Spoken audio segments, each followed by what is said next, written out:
Boa tarde, galera ligada no Esporte Mais.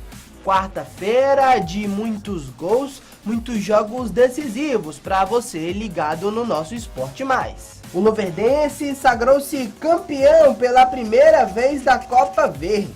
E em Pernambuco, tivemos a decisão do terceiro lugar entre Santa Cruz e Náutico. No Fortaleza, problemas. O tricolor do PC foi punido pelo TJDF Ceará. Libertadores. O Atlético Mineiro atropelou o Godoy Cruz e se classificou para a segunda fase da competição. Mais times brasileiros entrarão em campo esta noite na Libertad. Tem os gols da rodada da Série B. E tudo sobre o empate entre Ceará e Boa Esporte no estádio Presidente Vargas. Esses são os destaques do Esporte Mais que já está no ar.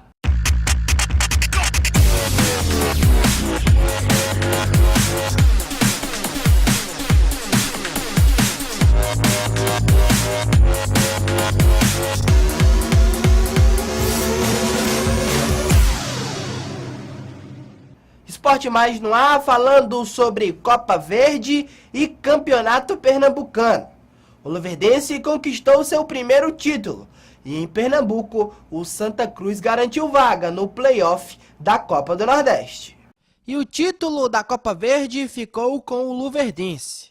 Após vencer o primeiro jogo por 3-1, o time sul-mato-grossense conseguiu segurar o Paysandu no estádio Mangueirão. O Papão até saiu na frente com o gol de Leandro Carvalho, mas Rafael Silva empatou a partida e deu a primeira Copa Verde da história da equipe da Luverdense. Falando de outra decisão realizada nesta terça-feira, Santa Cruz e Náutico empataram em 1-1 na decisão do terceiro lugar do Campeonato Pernambucano. O Santa Cruz fez 1-0 com Everton Santos e o Náutico empatou com o Anselmo. Portanto, a equipe do Santinha herda a terceira vaga da Copa do Nordeste de Pernambuco e disputará o play-off decisivo, que definirá quem passará para a competição em 2018. Play-off, por sinal, que segue sem data definida. Aqui comigo o Regis Melo. Regis, Luverdense conseguiu seu primeiro título da Copa Verde. Merecido? Merecido. O time empatou um jogo, venceu o outro. Já vinha buscando aí o seu primeiro título, né, da Copa Verde. A equipe da Luverdense enfrentou um forte adversário, o Paysandu, e 3-1 e 1-1, né, dois resultados aí que lhe favoreceram. 4 pontos em 6 possíveis. Título em boas mãos, Rodrigo, certeza. Regis, a Luverdense é uma equipe que vem crescendo, né, no cenário nacional. É um time que até um pouco torcedor nenhum nem sabia que existia. Hoje já está no Campeonato Brasileiro da Série B e agora conquistou esse título da Copa Verde. Importante essa regionalização do nosso futebol, né? A gente reclama que é só sul-sudeste. Importante ver um time ali do centro-oeste marcando presença em um grande campeonato e vencendo, né? Eu acho importante, Rodrigo, amigo telespectador, e da gente analisar também por que desse crescimento, por que dessa consolidação. Há toda uma organização por trás disso, é um time jovem, como você bem frisou, Rodrigo. Isso é que é importante, ver outras regiões desenvolvendo bons trabalhos administrativamente no futebol e também dentro de campo. Você pensava-se que a Luverdense iria logo voltar à Série C do Campeonato Brasileiro, mas isso não tem acontecido, não tem chegado nem perto. Muito pelo contrário, tem até sempre ali beliscado o meio da tabela, se aproximado do G4 em algumas situações, mas o que é importante é que consolidou-se na Série B e agora conquista um título de expressão, que é a Copa Verde. Você falou aí em relação a planejamento, a forma correta de se trabalhar no futebol. Tudo isso você pega e coloca ao contrário, hoje é a equipe do Náutico. Um momento terrível, uma crise, uma espiral de derrotas, de problemas. Mais um problema, fica de fora da Copa do Nordeste, até do play-off, já que o Santa Cruz conquistou essa vaga de terceiro colocado e vai jogar o play-off da Copa do Nordeste. Complicada a situação do Náutico, né, Regis? Complicado, perdeu aí a terceira colocação, como você bem frisou. E é curioso porque até novembro o time estava disputando, estava uma vitória de ir para a Série A. Não conseguiu, não conquistou o seu objetivo, perdeu a partida decisiva e vem enfrentando dificuldades financeiras, atrasos de salários, greve de jogadores e resultados péssimos em campo. O time não conseguiu chegar à final do Pernambucano e agora perdeu a oportunidade de disputar o play-off da Copa do Nordeste 2018. Então, só o futuro também, o 2018 também do Náutico não parece ser, né, dos melhores. A gente vai analisar aí, vai esperar com calma para ver o futuro, como vai sair o Náutico dessa situação tão difícil, que é um grande time do Nordeste, né? A Copa do Nordeste vai sofrer aí com essa ausência, com certeza, como sofreu neste ano do Ceará já, e vai sofrer também do Fortaleza no ano que vem, mas a gente vai aí acompanhar de perto, nós do esporte, mais a recuperação desses grandes, né? Náutico, que é o próximo adversário do Ceará. Exatamente, Reis. E dentro dessa situação de Copa do Nordeste, a gente está falando do playoff de 2018, que vai ser essa primeira parte do campeonato para decidir os participantes do próximo ano, mas a Copa do Nordeste ainda não terminou. A Lampions League, como o torcedor carinhosamente a chama, hoje tem seu primeiro jogo decisivo. Bahia e Sport Bahia, na verdade, o jogo em Recife, se encontram na Ilha do Retiro às 9h45 da noite. Rapidamente, favorito, Reis, alguém? Acredito que o favoritismo é difícil você apontar. Agora, o Bahia, por decidir em casa, parece estar em um momento melhor da sua equipe tecnicamente, aplicou na estreia do Brasileirão 6 na equipe do Atlético Paranaense. Já o Sport poupou alguns jogadores e perdeu de 4. Né? Então, o momento me parece ser melhor do Bahia. Mas um clássico do Nordeste, né? Uma final, um jogo decisivo, os detalhes vão dizer muita coisa. Os detalhes é quem vão decidir, na verdade. Então, não dá para apontar um favorito. São duas camisas enormes do nosso futebol, inclusive do futebol brasileiro. Né? 2 campeões brasileiros, né? Vale a pena ressaltar. Então, eu acho que vai ser um jogo disputado, um bom jogo de futebol, mas acredito que chegou a hora do Bahia. O Bahia já bateu na trave algumas vezes, o Sport já foi campeão nessa era moderna, digamos Bahia assim. Bahia bateu na trave no próprio Ceará, no próprio Ceará em 2015, é verdade, né? Perdeu a final aí pro Alvinegro de Porangabuçu, mas agora eu acho que chegou o momento do Bahia. Melhor campanha, né? Vai disputar segundo jogo em casa, está com um time com uma estrutura bem montada, então eu acho que o Bahia leve favoritismo para a equipe do Bahia. Agora vamos falar de Libertadores da América. O Atlético Mineiro goleou o Godoy Cruz dentro de casa e se classificou para a próxima fase. E hoje tem vários brasileiros em campo na competição. Pela Copa Libertadores da América, o Atlético Mineiro goleou o Godoy Cruz. Os gols do Atlético foram marcados 2 vezes por Casares, pelo atacante Fred e também por Elias. O time argentino descontou com Garro. Com o resultado, o Galo chegou aos 13 pontos e encerrou sua participação na fase de grupos da competição, liderando o grupo 6.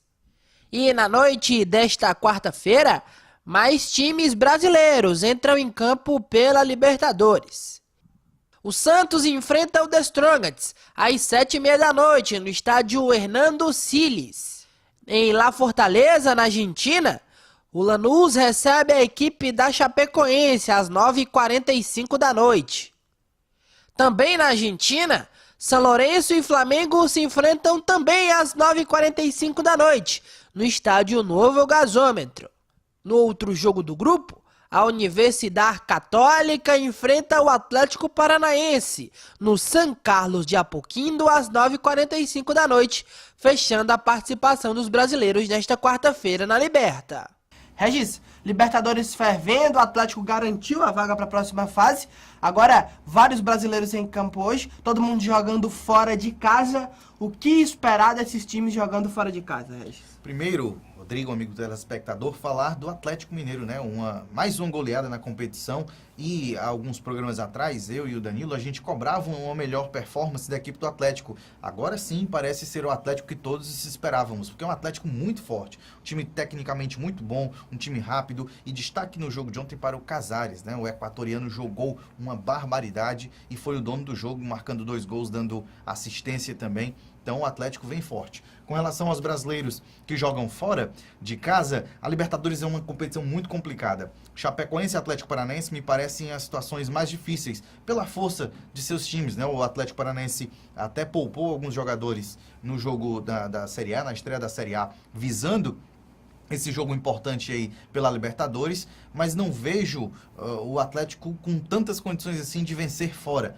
Né? Fora de casa é sempre complicado na Libertadores. Flamengo e Santos é uma situação um pouquinho diferente. O Santos tem um time muito bom, mas não vive uma fase tão boa assim, perdeu na estreia do Brasileiro, foi um jogo disputado com o Fluminense, um 3-2, mas o Santos precisa recuperar o seu melhor futebol, o Dorival precisa retomar o caminho das vitórias. E o Flamengo talvez seja o time desses que vão entrar em campo hoje o mais estável, né? Foi campeão há pouco tempo, estreou com um empate em casa, mas contra a forte equipe do Atlético, enfim, está numa situação, não diria confortável, mas é o líder do grupo, do seu grupo na Libertadores, então vai enfrentar um São Lourenço lá na Argentina.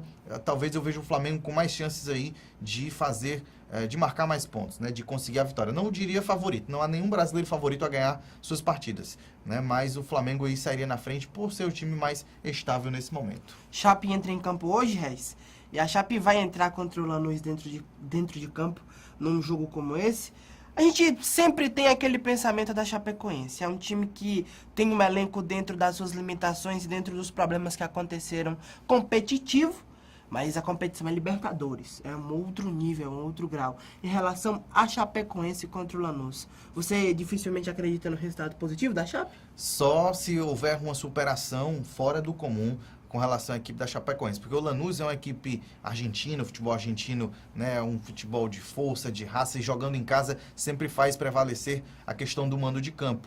E a Chape, apesar de ter demonstrado em alguns momentos da competição da temporada ser uma equipe competitiva, é estreante em Libertadores, né? Tudo isso pesa. O Lanús não já disputou outras competições, é um time relativamente acostumado a esse tipo de competição. E a Chape, em alguns momentos, sofreu por essa falta de costume de estar numa competição tão diferente, tão peculiar, tão disputada, tão difícil como é a Libertadores. Libertadores, rodadamente, traz toda a cobertura dos brasileiros na competição de Libertadores. No próximo bloco tem Fortaleza. Estava tudo tranquilo no PC, mas de repente tudo mudou.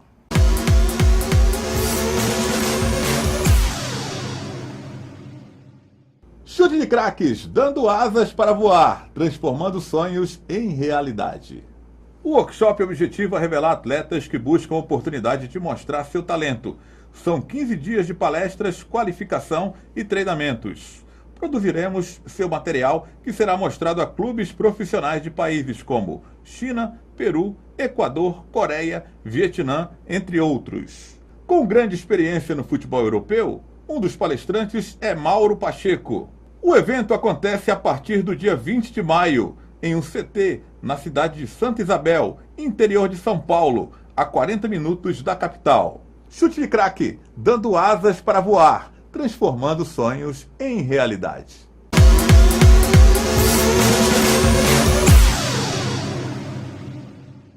No Fortaleza, tudo corria bem na terça-feira, mas de uma hora para outra, tudo mudou. A terça-feira era um dia normal, de treinamento comandado pelo técnico Paulo Bonamigo no PC. Mas de uma hora para outra, tudo mudou. E essa mudança de cenário veio após o julgamento da segunda comissão disciplinar do TJD Ceará, que julgou o Fortaleza por infração aos artigos 206, atraso de jogo, 213, artigo 1, deixar de prevenir e reprimir desordem no estádio, 219, danificar o estádio e 179, causar prejuízo patrimonial. Todos do CBJD, em decorrência do segundo jogo contra o Ferroviário nas semifinais do Campeonato Cearense.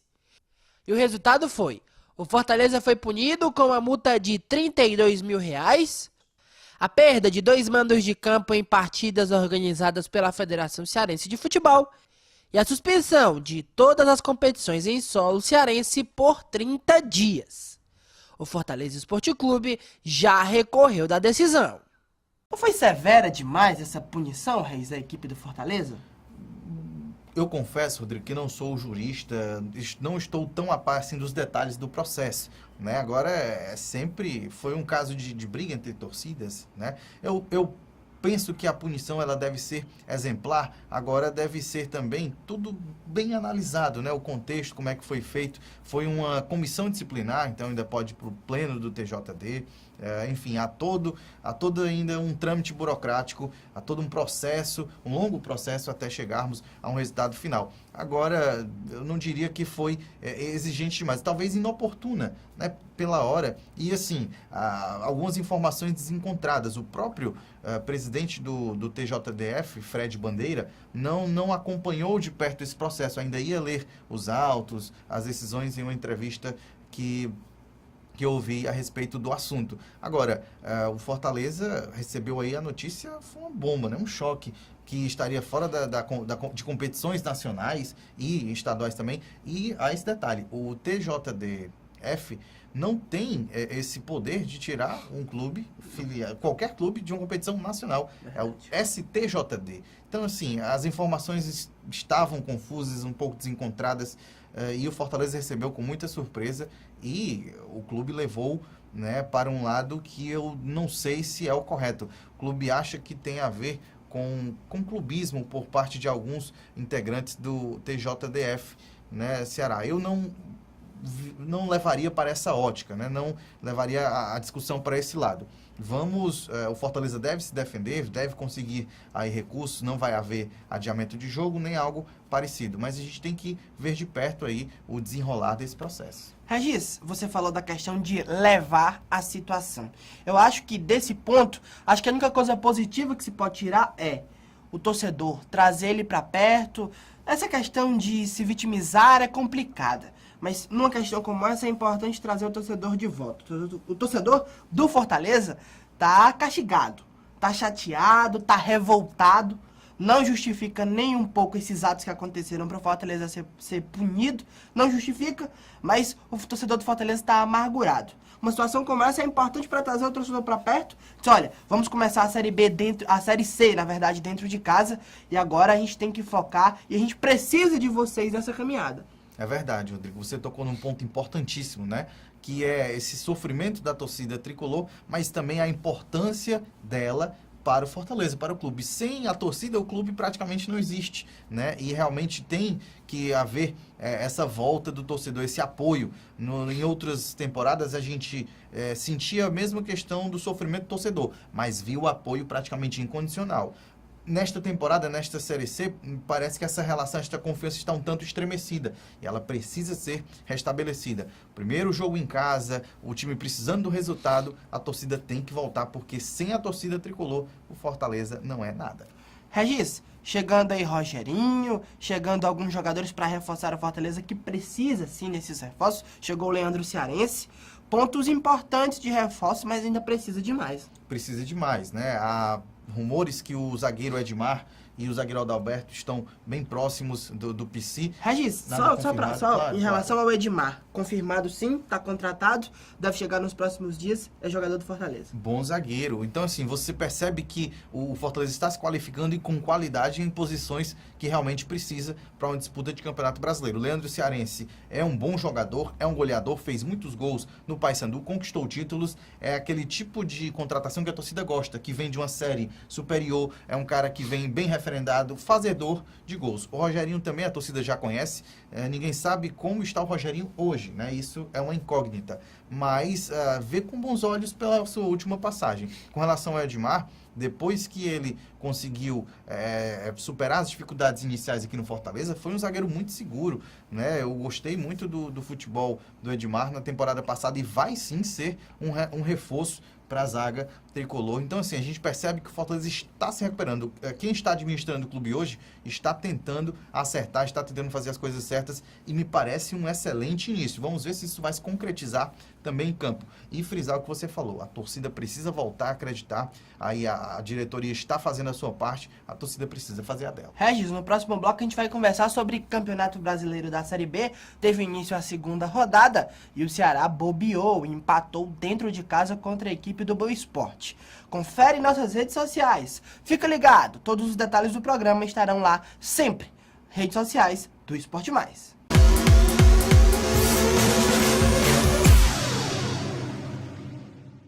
Chute de craques, dando asas para voar, transformando sonhos em realidade. O workshop objetiva revelar atletas que buscam a oportunidade de mostrar seu talento. São 15 dias de palestras, qualificação e treinamentos. Produziremos seu material, que será mostrado a clubes profissionais de países como China, Peru, Equador, Coreia, Vietnã, entre outros. Com grande experiência no futebol europeu, um dos palestrantes é Mauro Pacheco. O evento acontece a partir do dia 20 de maio, em um CT, na cidade de Santa Isabel, interior de São Paulo, a 40 minutos da capital.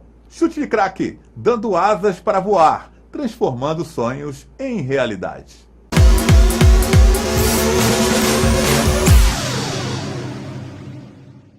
A segunda rodada da Série B começou nesta terça-feira e alguns gols marcaram a abertura da rodada.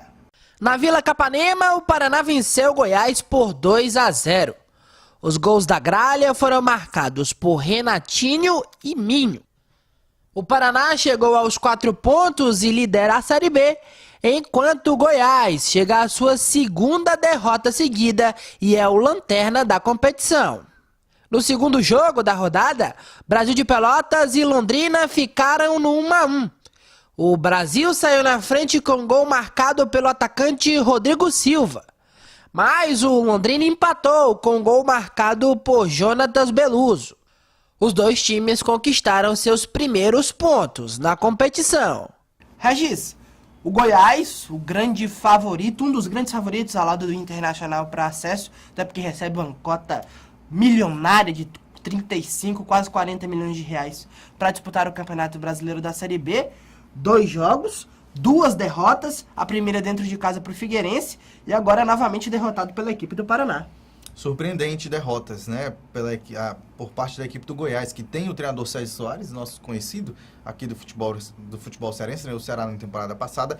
Eu acho um treinador competente e, como você falou, o Goiás tem condições financeiras de contratar bons jogadores tecnicamente superiores a outras equipes, né, e surpreende, porque não marcou nenhum gol ainda, perdeu 2 partidas, uma delas em casa. Eu colocaria a primeira, além da questão da estreia, que é sempre nervosa, é sempre complicada, enfrentou um outro grande, um outro favorito, que é o Figueirense, né? Então, o resultado não é ruim, mas não é tão anormal assim. Ele não perdeu para um time que está candidato a ser rebaixado, perdeu para um time que veio da Série A. É diferente, né? E contra o Paraná esperava-se uma recuperação, mas pouco tempo para treinar, início de campeonato, início de trabalho. Eu acredito que, se derem tempo para o Sérgio Soares, ele pode desempenhar um bom trabalho na equipe do Goiás, mas a pressão já está enorme sobre os ombros do treinador do Goiás. Brasil de Pelotas e Londrina ficaram no empate em 1-1. Acredito eu, não sei você, que esses dois times vão ficar ali por meio de tabela, são times que dificilmente brigarão para cair ou para subir.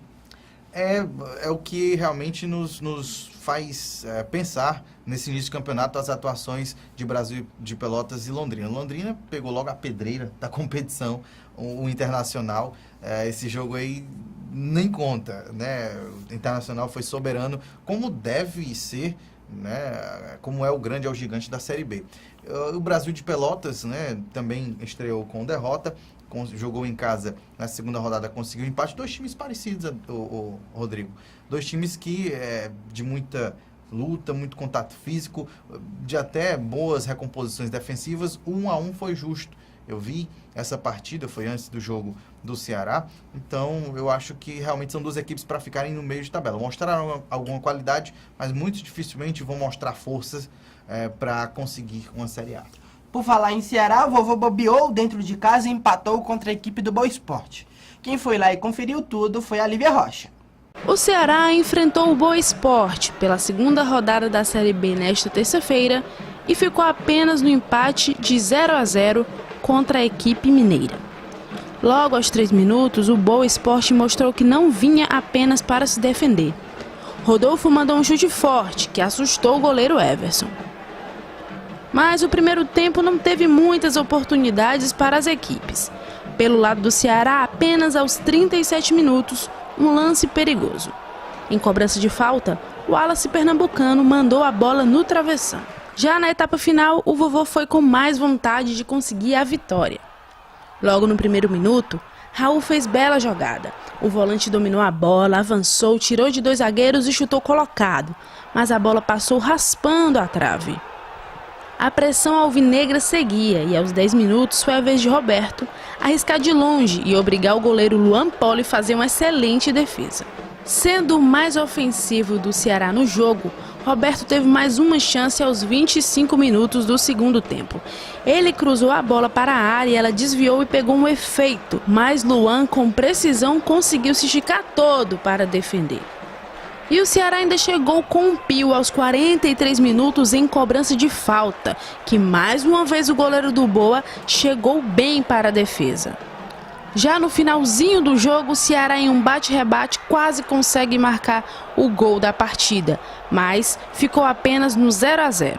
O sentimento do torcedor alvinegro foi de frustração. Isso porque o Ceará apenas empatou com o Boa Esporte dentro de casa na noite desta terça-feira pela segunda rodada da Série B. O jogador Roberto explica um pouco da partida e fala sobre o problema do Ceará: finalizações. A gente sabia que ia ser um jogo difícil, um jogo truncado. O time do Julinha sempre joga pesado, sim. Mas foi um bom jogo no meu modo de vista. Tivemos bastante posse de bola, tivemos muita oportunidade de gol. Felizmente foi uma daquelas noites que a bola não entrou. O goleiro deles também teve mérito, fez grandes defesas aí. E continuar trabalhando. Com vários dias para se preparar, o técnico Givanildo fala da importância desse tempo para trabalhar. Pela situação de contusão, né? Pela situação dos jogadores que estão chegando, claro que é bom, certo?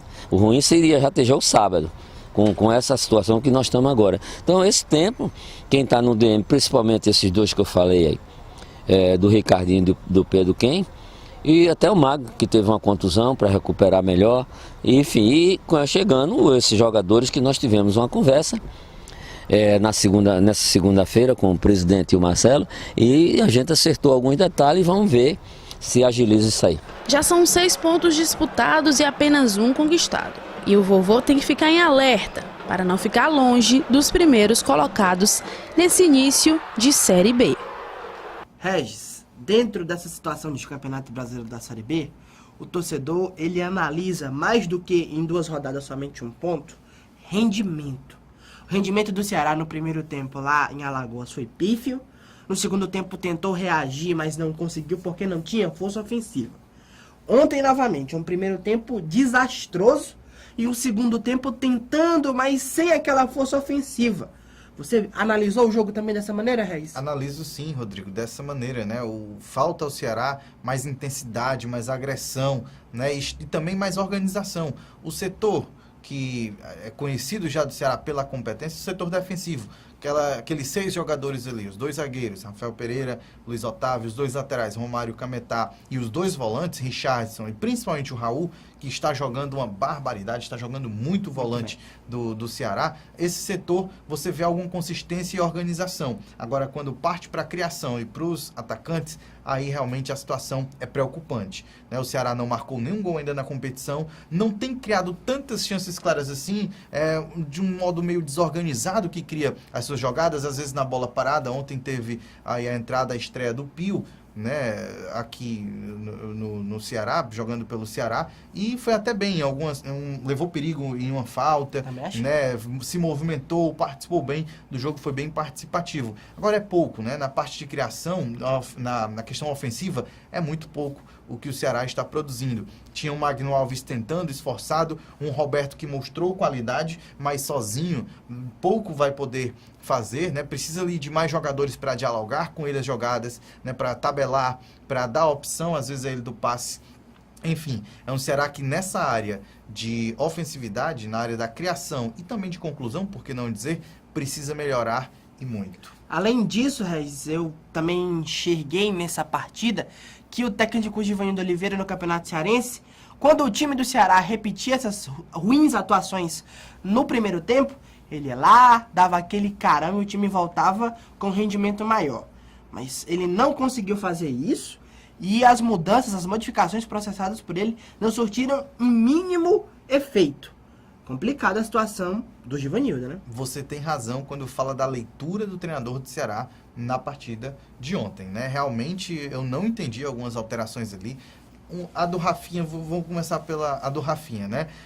essa eu até que compreendo. Por quê? A outra opção era o Maxi Biancucci, que entrou em algumas oportunidades e não, né, correspondeu à altura, né, à expectativa do que se espera do Maxi Biancucci. Então, vá lá, tentar um jogador com características parecidas, da base, tudo bem. Né, é compreensível essa tentativa dele. Agora, a do Felipe Tontini, por exemplo, você tinha um Felipe Menezes que não atuou mal, né, pelo contrário, foi bem até contra o CRB, vinha com mais ritmo, né, poderia ter entrado, talvez até de início, ou mesmo no decorrer da partida. Eu teria a opção do chute de longa distância, era um jogador de criação, o Ceará estava com problema nesse setor de criação, então não entendi a entrada do Felipe Tontini, não foi uma boa opção. E a outra entrada do Pio, até que a gente pode também dizer que foi positiva, né? Não sei se a saída do Richardson foi a melhor opção, né? Mas a entrada do Pio, essa sim, foi positiva. Agora, poderia ter lido melhor o jogo, também poderia ter alterado antes, demorou demais a fazer as alterações, o time não, estava um time preso, engessado, sem dinâmica de jogo, e o pouco fez o treinador, só começou a mudar a partir dos 20 minutos do segundo tempo, o que é muito tempo, na minha opinião.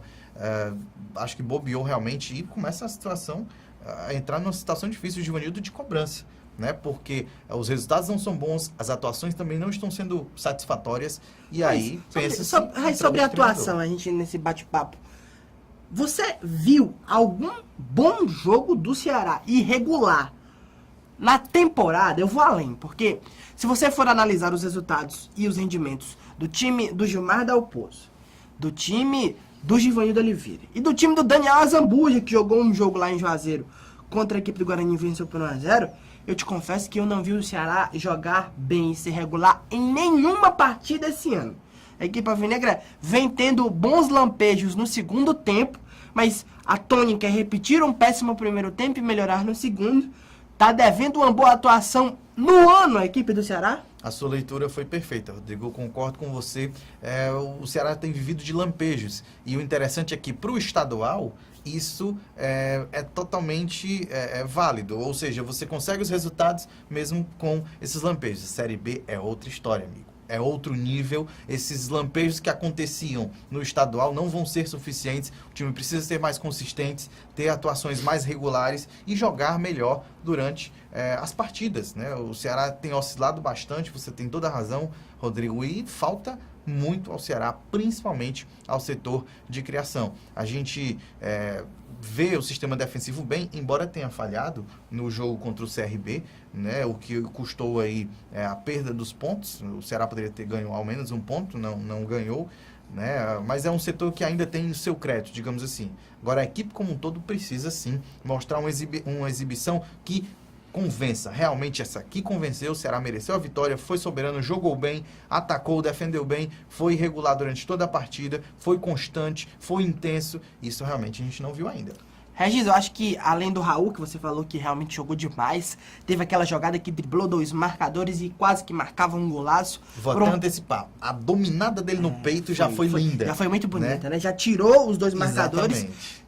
Poderia e merecia fazer aquele gol, mas não conseguiu fazer. Além do Raul, viu o Roberto como uma situação de esperança do torcedor. A gente está criticando bastante o que a gente viu do Ceará dentro de campo, mas além disso, vejo o Roberto muito bem. Pelo menos é um alento, né? De tantos problemas, uma possível solução para o futuro é o Roberto. É verdade, foi uma contratação muito acertada do Roberto, e outros times o queriam, né? Queriam contar com seu futebol, mas o Ceará conseguiu, chegou primeiro, conseguiu segurar o atleta, e ele vem correspondendo em campo, né? E nem jogou ainda tudo o que sabe, né? Teve um gol, já marcou um gol, mas estava impedido, Alex Amado, foi acertadamente o gol invalidado, e a questão do Roberto realmente é um alento. Agora precisa de jogadores para dialogar com ele, com qualidade semelhante para dialogar com ele.